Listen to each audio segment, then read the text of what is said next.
So you see the title of my talk here. I didn't realize I forgot the title I came up with a couple months ago. Clearly it's long and pretentious.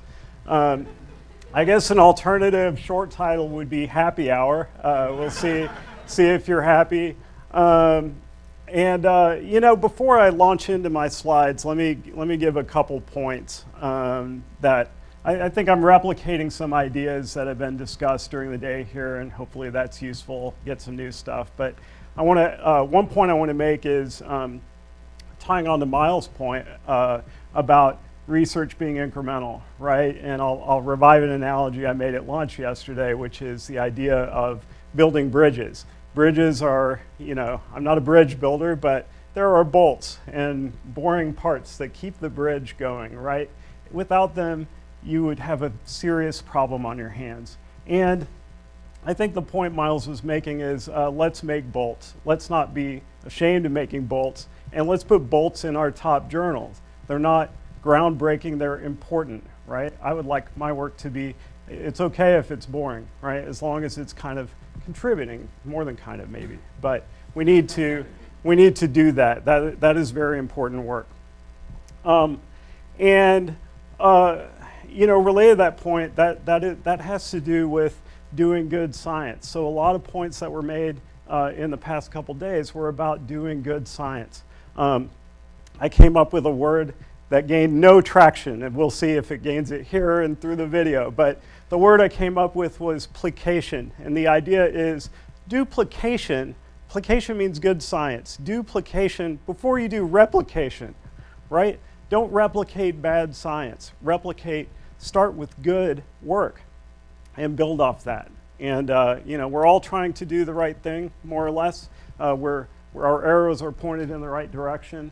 But let's you know, keep honing our good science and build replication in that way. And the second point about replication I wanted to make is, you know, energy experts, they say nuclear fusion is the energy of the future, and it always will be. And I think about that with replication, that we talk about it all the time. How much replication are we going to do? How much replication do we see in our journals or open science practices, right? We hope for a cultural shift, and I really do hope we do it. But an analogy is p-values. How long have we complained about p-values? How many authors have written about p-values? I'm as guilty as the rest in discussing those matters. It's not that they're unimportant. It's that we're supposed to be inspiring change. And you know, maybe a lot of times we think change can't happen fast enough. So I do hope we are on, you know, what was framed in earlier talks as a revolution of sorts. And so we need to pick up with that. I'd say that organizational science is somewhat behind trends in other areas of psychology, at least. So if you look at social and personality psychology, you look at what's going on in the open science framework, you take a look at SIPS, the Society for Improvement of the Psychological Sciences. They have a conference coming up, by the way, at the end of June in Grand Rapids. But they're making pushes. They're tied to the open science framework, by the way, but they're making these pushes for pre-registration, sharing data and materials, and really setting up infrastructure. I don't think it's so bad that we're behind. I tend to be a beta tester when it comes to technology. I don't buy the newest and greatest thing. I kind of look out of the corner of my eye and see what seems to work and what doesn't. So I think we can really capitalize on efforts. We also will innovate because we have our own substantive concerns in our field. But I think we're in a good spot.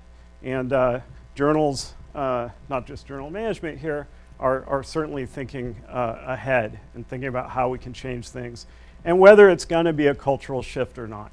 And that's where my slides come in here. So let's think about closed science, right? Closed science is kind of the opposite of open science, where folks are committing these kind of nefarious deeds with the lights off in their office. We see, you know, they delete outliers, maybe using subjective rules. pick your favorite covariates until you see the constellation of stars that you like next to your p-values. Top off the data until you see significance. You know, it's not significant. Let's go out and collect some more data and pile it in. You know, run 20 studies and then publish your alpha level times 20 or however many studies you have. There are various types of things. Overfit your models to your data. We overfit our models unthinkingly, right? Sometimes. How many regression models are published in our journals that are not cross-validated, that are on relatively small samples? Guaranteed, you're optimizing a criterion that's sample specific. You're obviously overfitting. So there are lots of things like that. And then there's fraud. So there will always be bad apples, even in this revolution of open science. We can't stop that. But I like to think, and through the editorial perspective, I think that's true, that people are publishing have their arrows in the right direction. They want to do good research. They want to do things for the right reasons. They would like to be part of a community. I like being part of a community where we survey, we get ideas of what the right reasons are, right? And that's what we've been talking about. So there are questionable research practices, and then my new term, like placation, maybe you'll use admirable research practices. So I've copyrighted that, and you can pay me for every use. But that involves the things like pre-registration, sharing our measures and protocols, sharing code, analyses, output, right? This is important to see what folks have done, not just for reproducibility's sake, but actually to learn. I think the learning aspect of sharing and pre-registration has been way undersold, right? You can learn a lot through pre-registration, getting input from your colleagues. You should be doing that anyway. But as pre-registration is sort of an open process, more open process, and inspires more conversation, right? I think open science is not just about opening up the materials, it's about an open conversation. It's being more honest, right? There's more nuance, there's more subtlety to what we're doing than the way we write our papers. And so we're trying to open the box on that and be honest and share those things in order to learn and to iterate and accept ourselves for being messy. I'm actually more skeptical of articles that don't have that nuance than articles that do have that nuance, right? It seems less credible to have, and I won't mention the author, but a paper that has like 7 disordinal interactions, right? And every disordinal interaction worked out. How can that be, right? Maybe it's true, but I'd like to know the context around these things is the point. It's not to say that that's incorrect. It's to say, I want to know, by any reasonable person's standard, we want to know more around a lot of our research. Of course, we have space constraints, but we have supplementary files now. We have ways we're trying to open the conversation.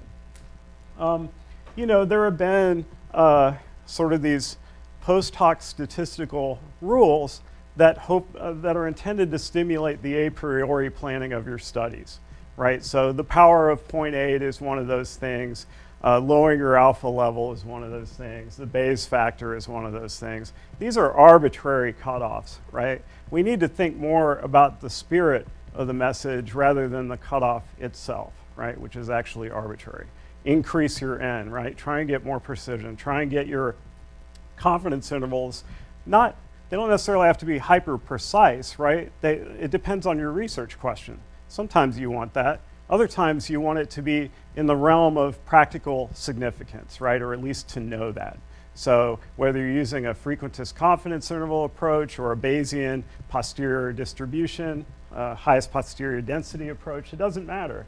The spirit is really, we need to establish our principles for what we want and then figure out reasonable tools for getting there. So we're working on it. Okay, so the x-axis is sort of going from questionable to admirable research practices, and the y-axis is thinking about different types of levels or parties that are involved. So certainly as researchers and authors, we're thinking about these practices. how to incorporate them. Sometimes they are governed by suggestions or dictates by journals. Other times they are yourself, right? Just being proactive and reading the literature, reading blogs about p-hacking, or trying to figure out what is the right thing to do, right? And so life is a mix of inspiration and then looking externally for what's out there as well. There's also we hope for this, Steve mentioned a cultural shift, right? We hope for disciplinary and interdisciplinary shifts. So, if we are behaving in ways, some of it is just we want to be part of this open science. We want to be as credible as other disciplines, sort of in this general principled sense, for engaging in activities that raise the bar on quality, transparency, reproducibility. But other parts of it are about connecting to other disciplines.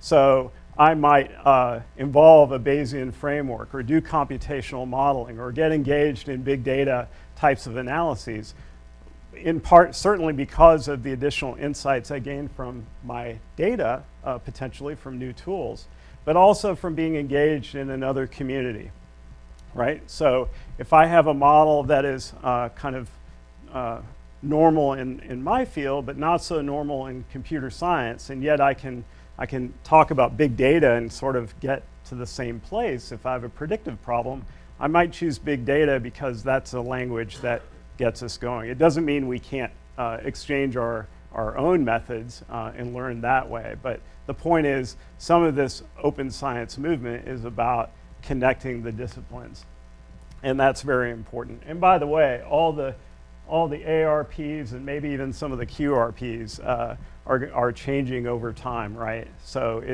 we're trying to figure this out as a field or as a community of researchers, but it will keep moving on. And then in the middle here, maybe that's purgatory. We have hell and heaven. Well, the editors have a different. It's not a purgatory between the good and the bad. It's sort of it's a middle ground between the disciplines and the authors, right? That editors really do reflect the discipline and where we're headed, and editors are watching other editors. Perhaps there are signatories that really stake a claim and have an upward influence on the discipline, but we also have downward influences, right, on authors when we provide recommendations, and how editorial work goes. Some things are a little more prescriptive, like please do these things. There's they are, by reasonable person standards, things that would make your paper better. Not to say that what you did was bad, but things that would make it better. Then there's still other advice that's more connecting the dots between reviewers, because reviewers didn't see each other, and you're trying to tell the coherent story that brings together expertise.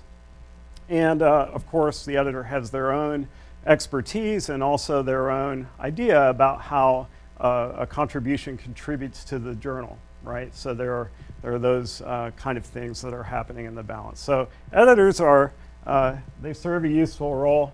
They're in that middle ground, and they're like everyone trying to figure out open science practices, questionable research practices that you don't know if somebody's doing something wrong, p-hacking necessarily, but when empirical traces, they're like fingerprints, right?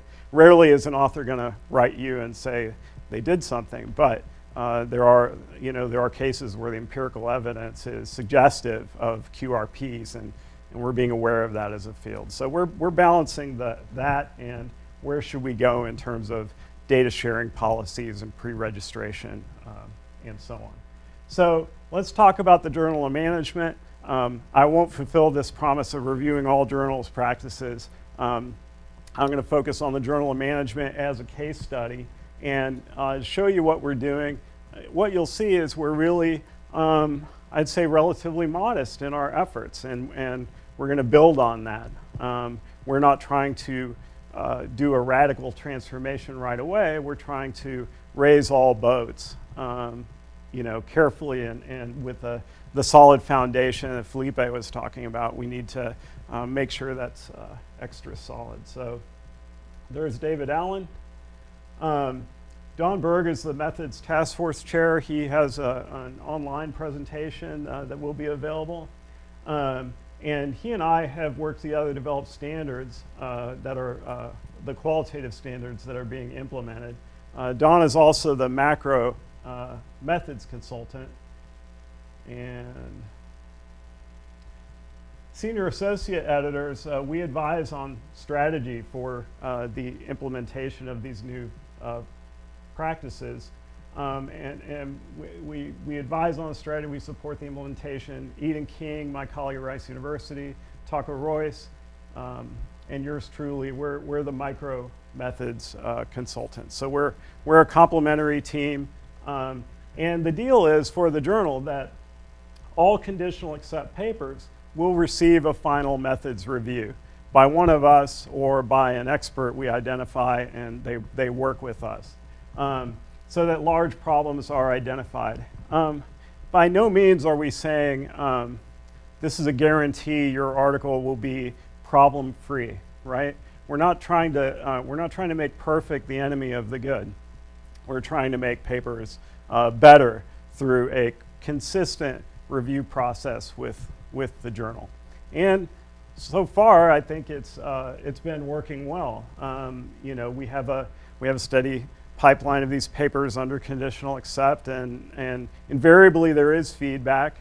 We're not trying to create feedback for its own sake to justify our existence.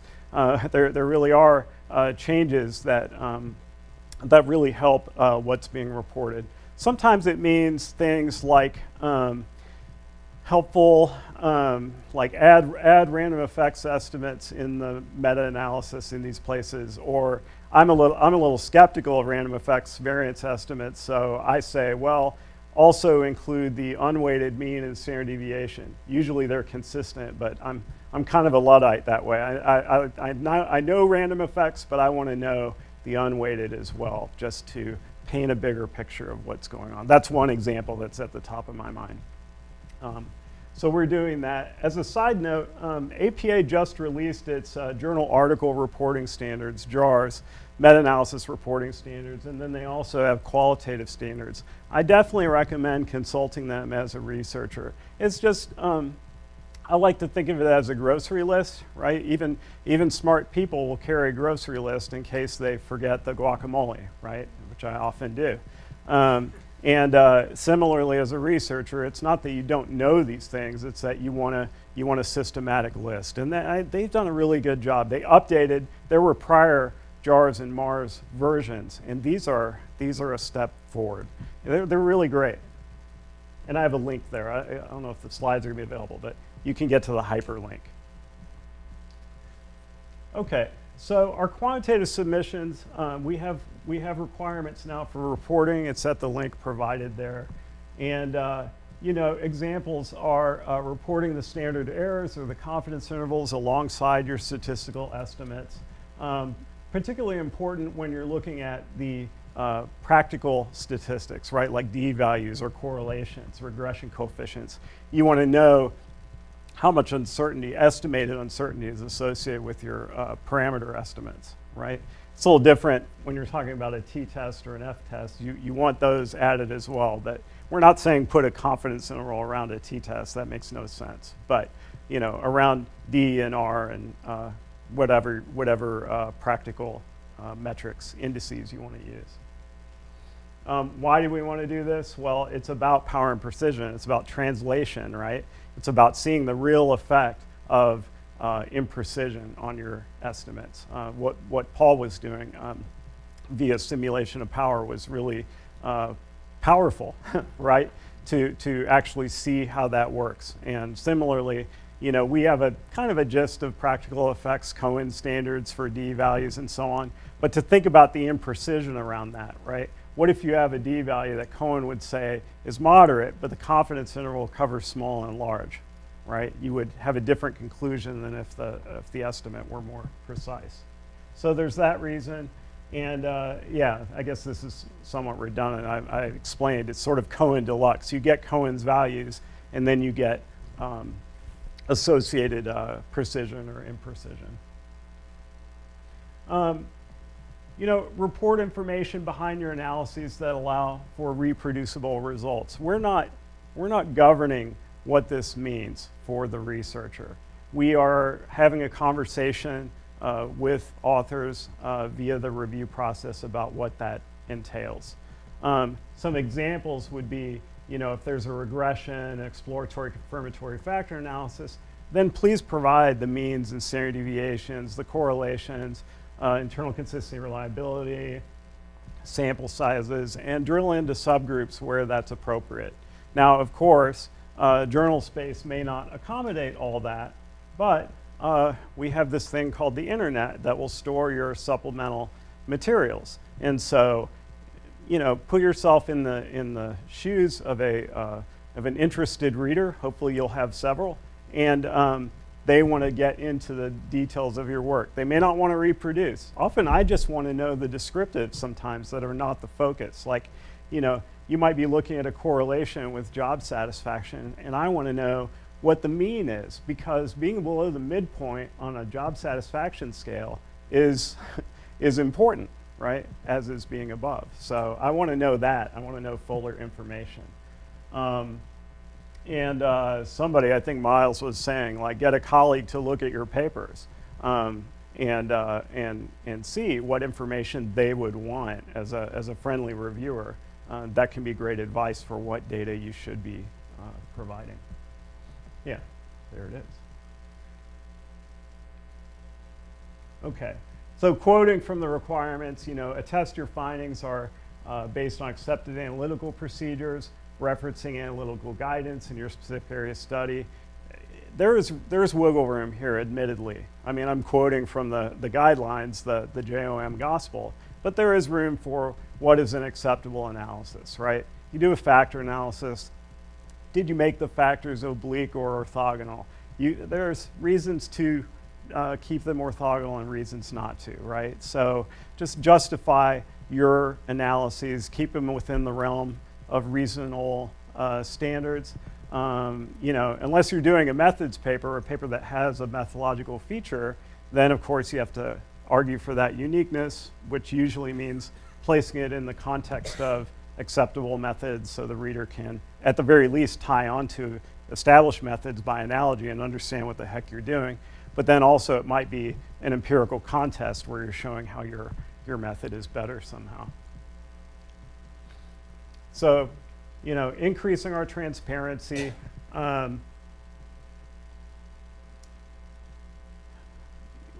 Again, I'm replicating prior comments about explaining what is exploratory, right? So don't pretend something is confirmatory when it's not. Just explain what you did. And pre-registration is encouraged. We're not requiring it, right? But pre-registration is about your prior commitments, right? That's all it's about. It's right. It's an honesty pledge. Here's what I'm gonna do prior to running a study. You can pre-register an exploratory study, right?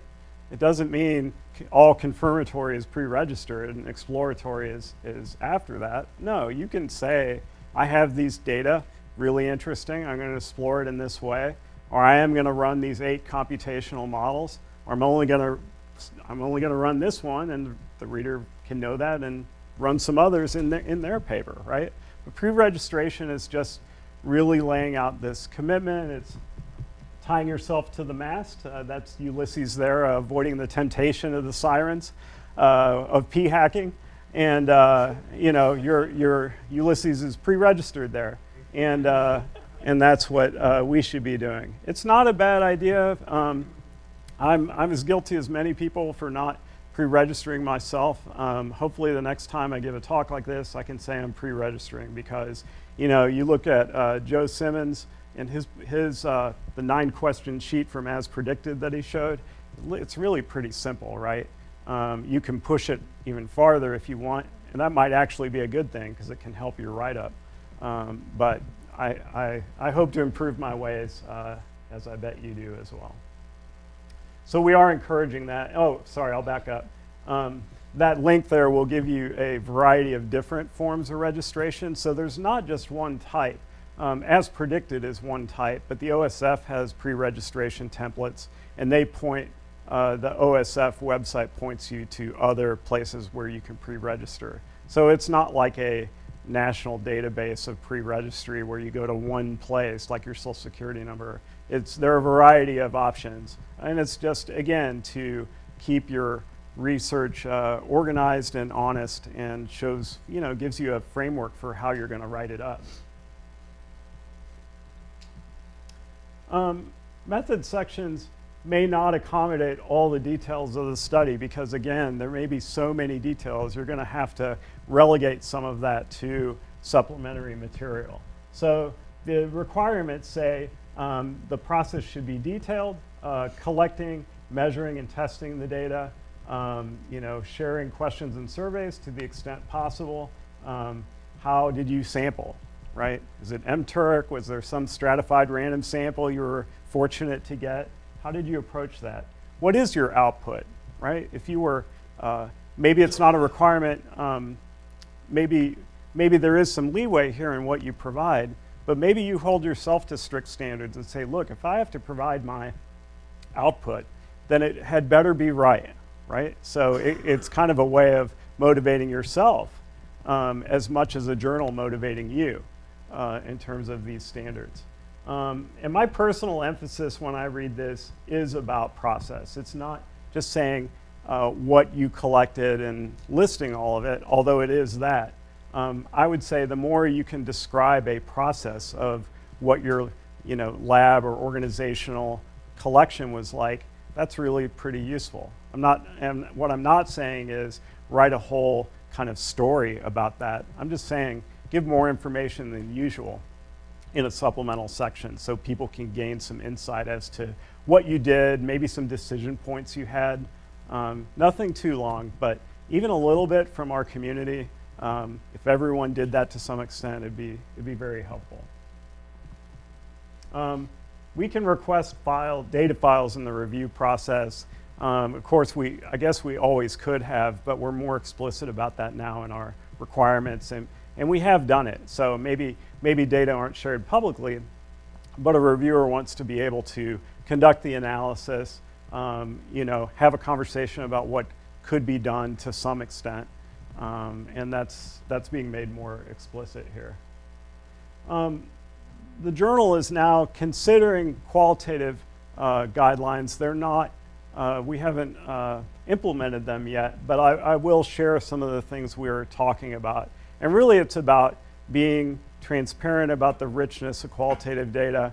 That's almost inherent at some level in qualitative research, but this is something of a grocery list to systematically go through what a qualitative researcher is doing to ensure that all the pieces are getting memorialized through the journal.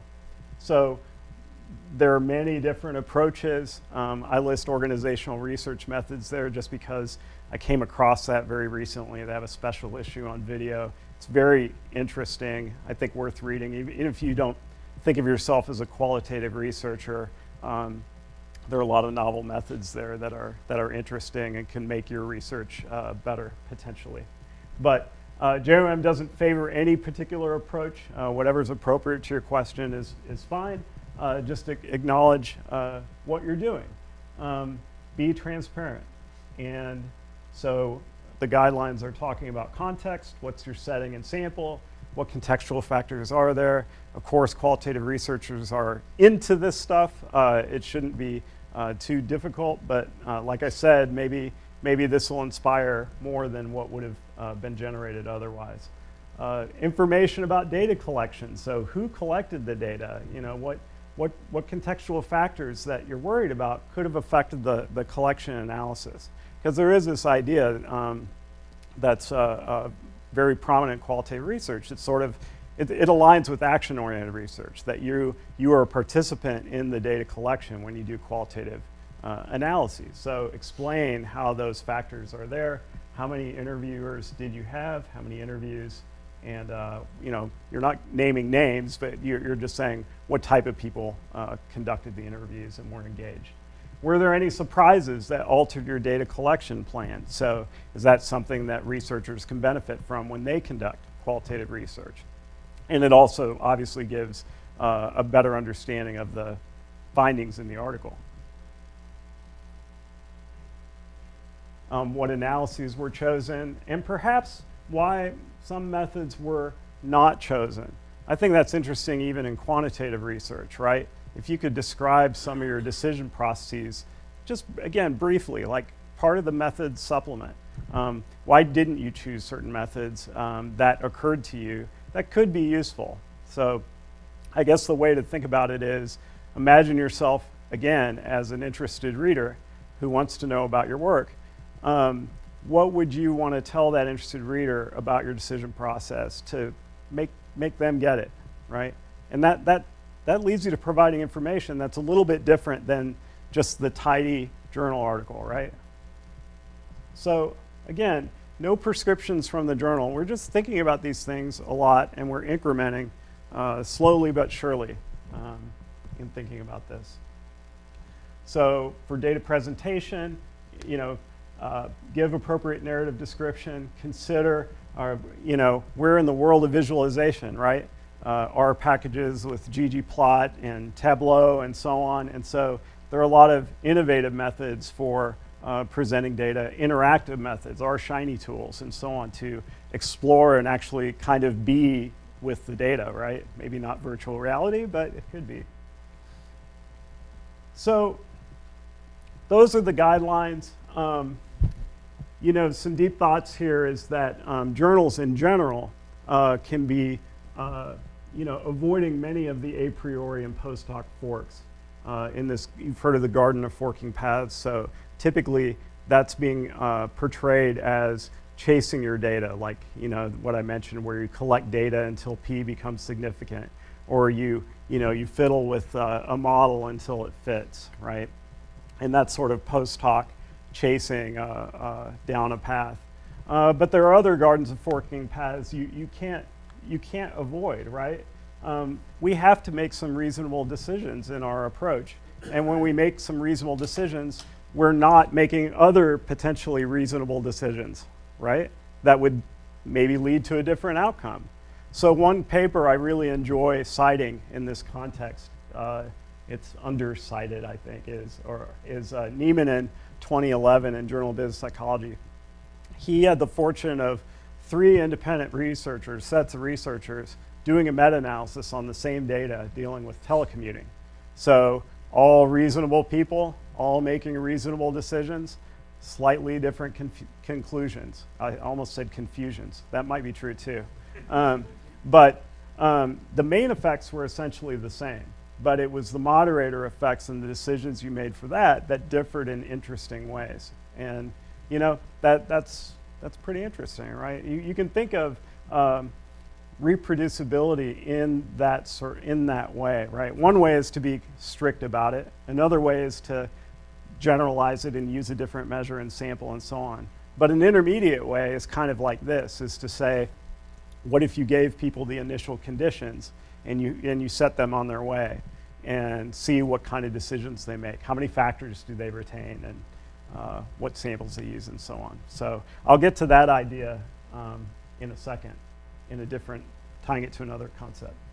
But anyway, I think all editorial practices are trying to raise all boats, improving our methodological understanding, skills, and our skepticism.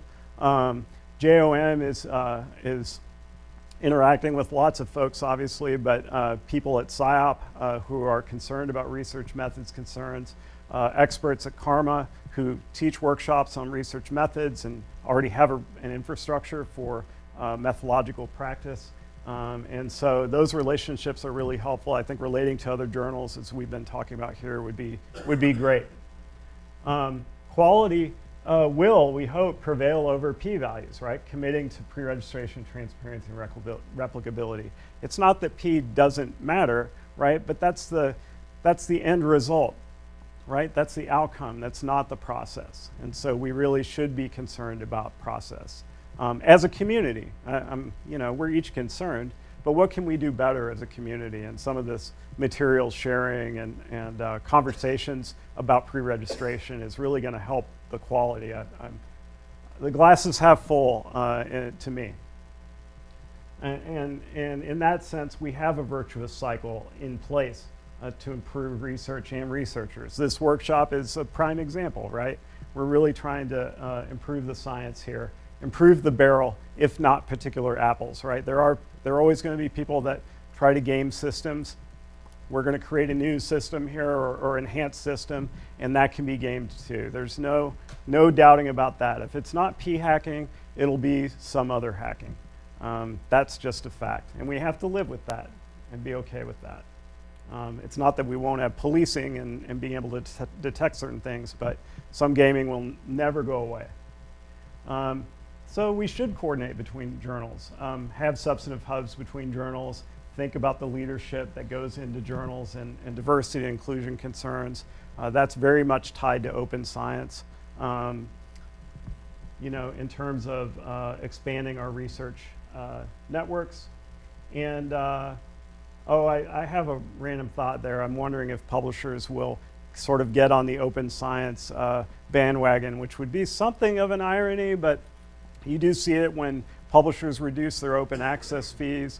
I do wonder if they'll have platforms that are kind of competing with open science and maybe trying to offer value added in a sense. Maybe they're already doing that, and we can talk about it over dinner.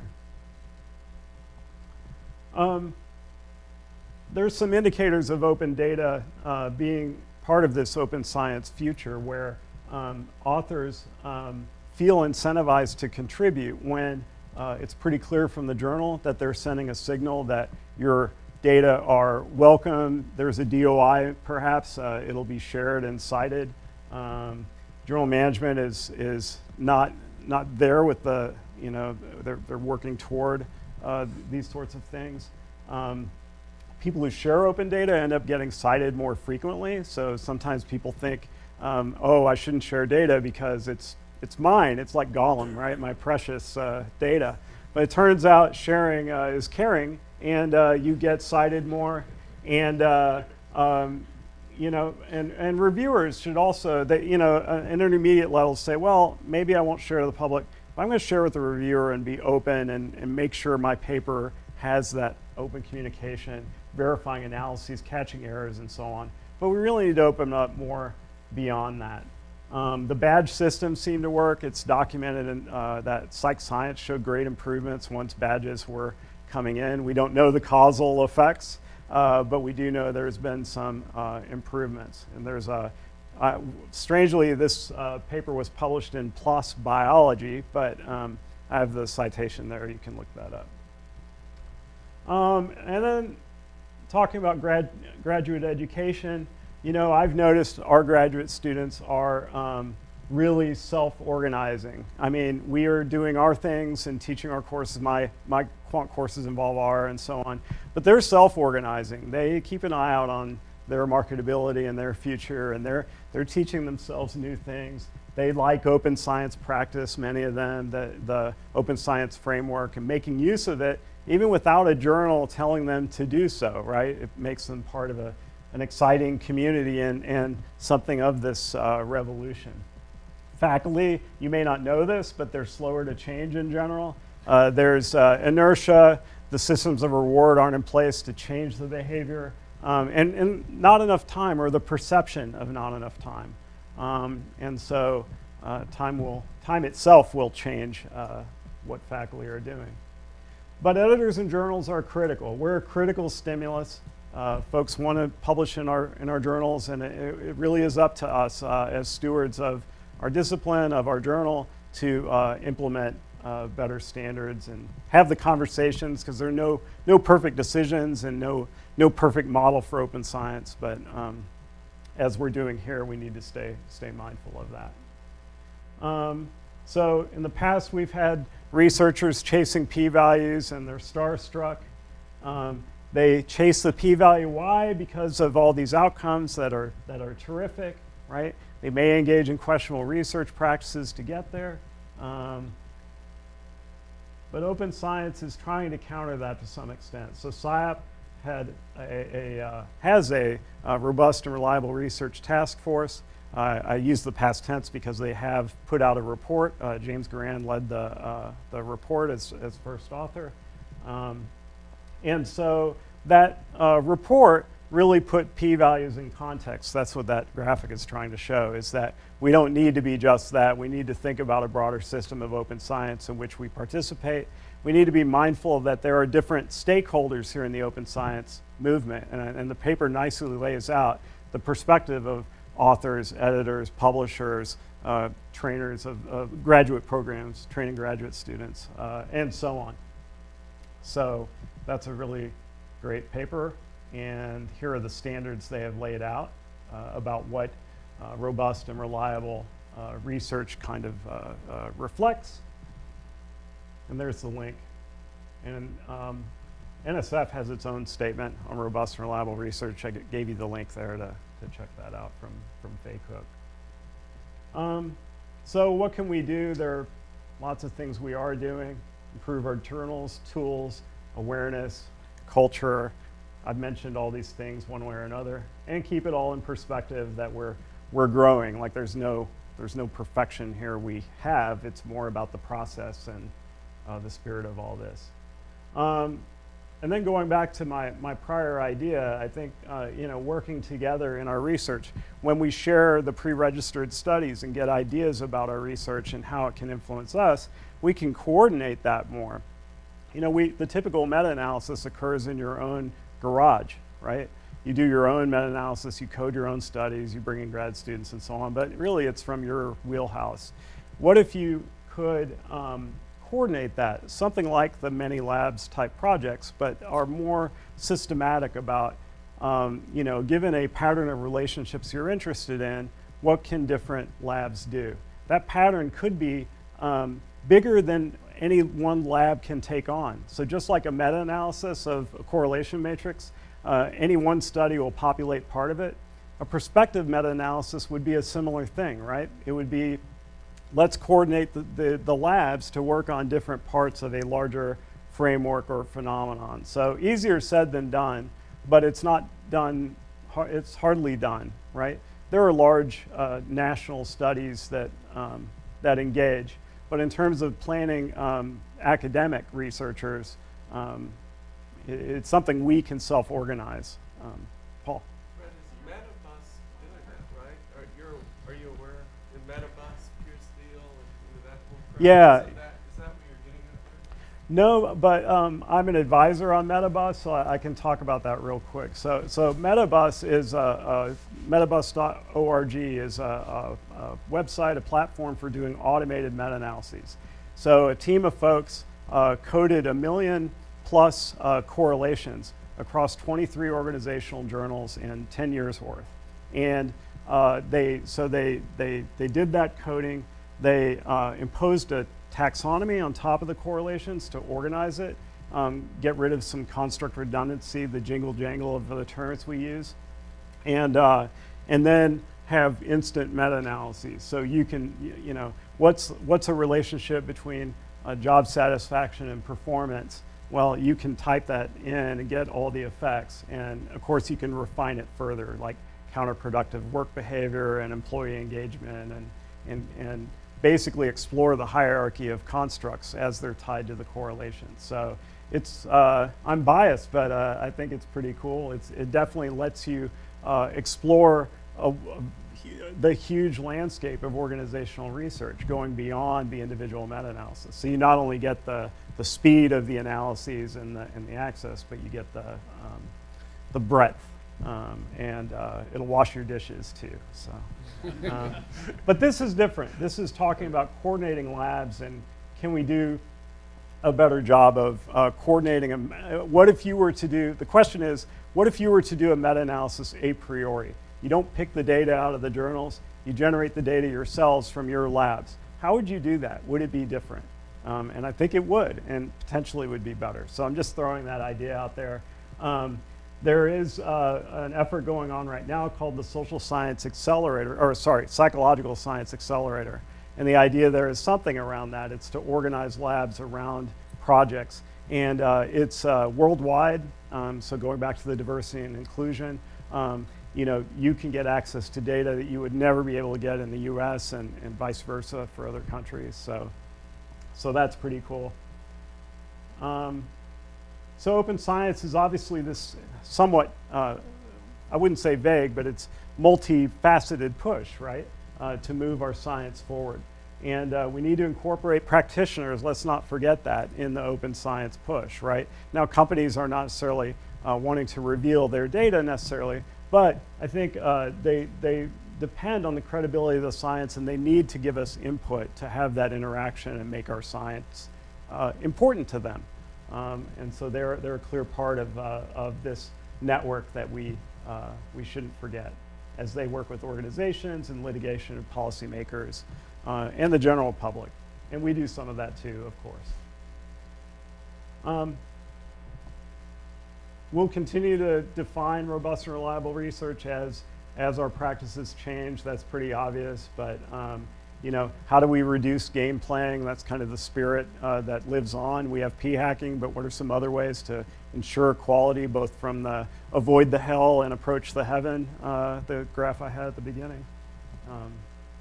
And hopefully, our happy researchers will end up having incentives aligned with open science practices. We can always hope,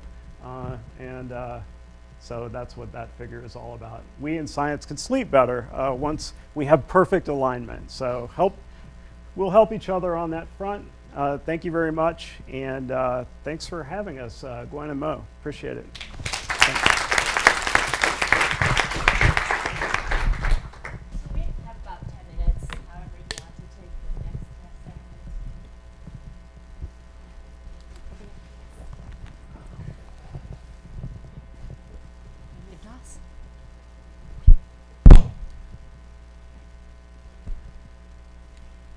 So it has been said multiple times, the real goal here is to improve the quality of the science.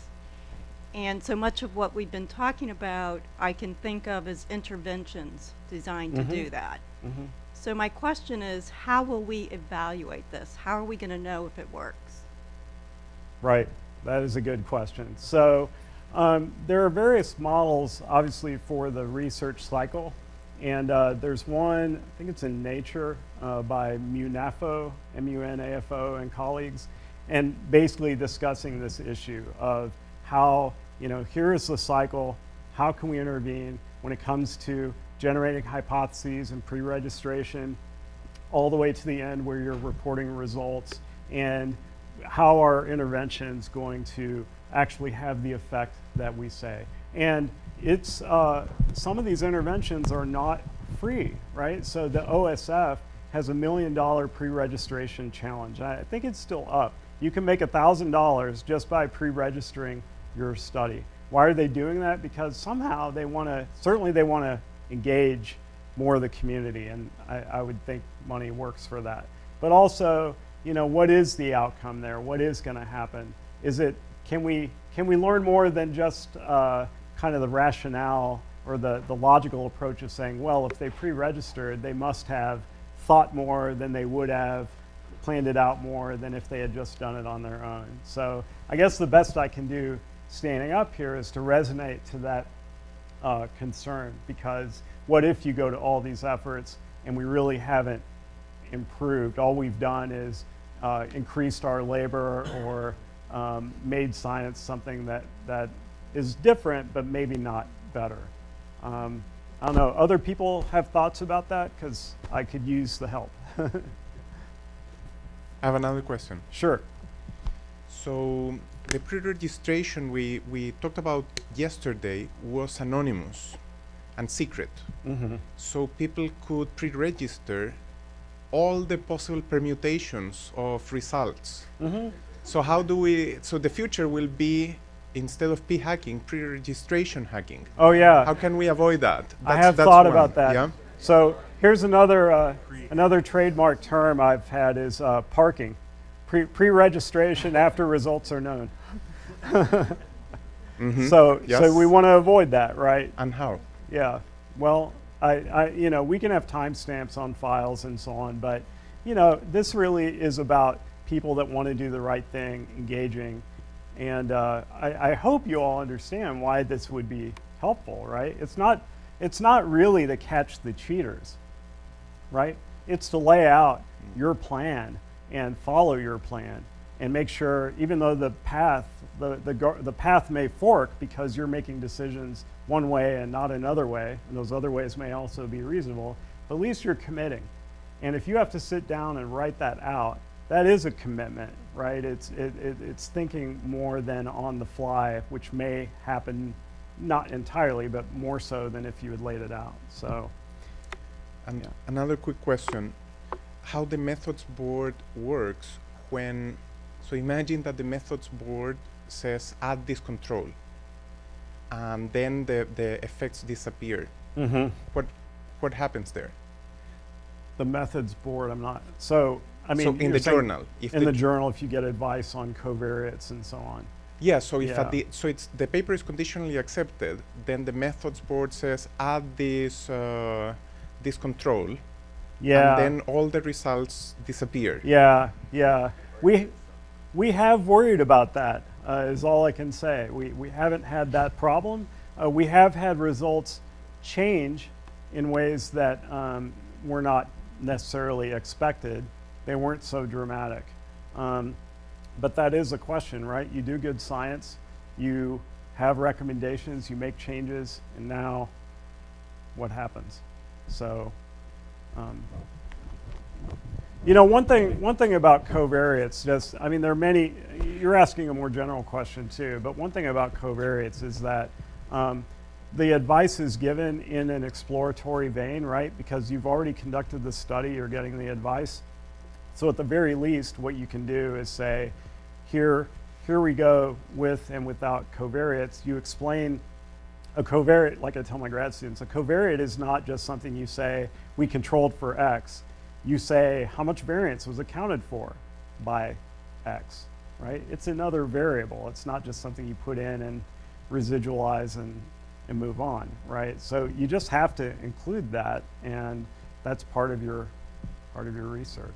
So I have some answer to your question. So in my practice, what I do is I have someone sending a paper like really interesting results, everything look good, right? They have some control variables, they justify them, right? So then it gets to like the stage that I'm comfortable to conditional accept.